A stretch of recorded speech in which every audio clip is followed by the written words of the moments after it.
Et alors maintenant, nous avons le manuel de survie. Je voudrais parler 2 secondes du manuel de survie. Ah oui. Vous avez part du manuel de survie, mon général, non? Ça, 18 pages, 70 millions d'exemplaires. Un truc qui est complètement hors de prix. Si, t'imagines, on ne pourrait pas imaginer ça dans un pays qui est endetté de 3 000 milliards d'euros. C'est pas possible, tellement ça va coûter. Mais il sert à désangoisser les Français, ou plutôt à les infantiliser. Je lis. S'il y a une explosion atomique, fermez votre porte. Merci, papa Macron. Ça me rappelle les trucs du Covid, tu sais, avec panier runachée, vous savez. Lavez-vous les mains. Pour économiser l'électricité, il avait dit, si votre frigidaire est vide le 15 du mois, éteignez-le. Alors il faut s'équiper de 5 bouteilles d'eau, d'une dizaine de boîtes de conserve. Curieusement, il n'y a pas de PQ. Donc tu dois te torcher avec les boîtes de conserve, je ne sais pas. Ça gratte. Alors prenez des conserves aux épinards, au moins il y a des feuilles. Et bon appétit pour ceux qui sont à table, évidemment.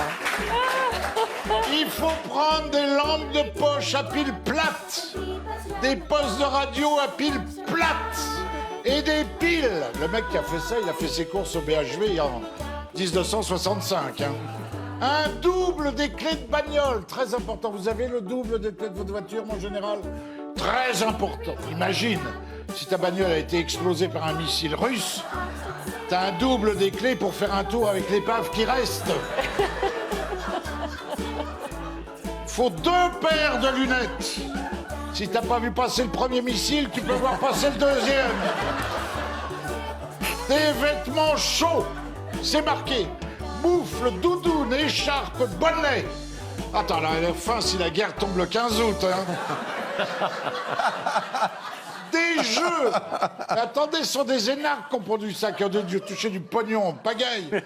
Des jeux pour occuper le temps. Ah oui, en tant que guerrière, il faut occuper le temps. C'est très, très pratique de jouer au Mikado quand il y a la secousse des bombardements. Et puis alors, 2 solutions importantes, le mec a... Oh putain.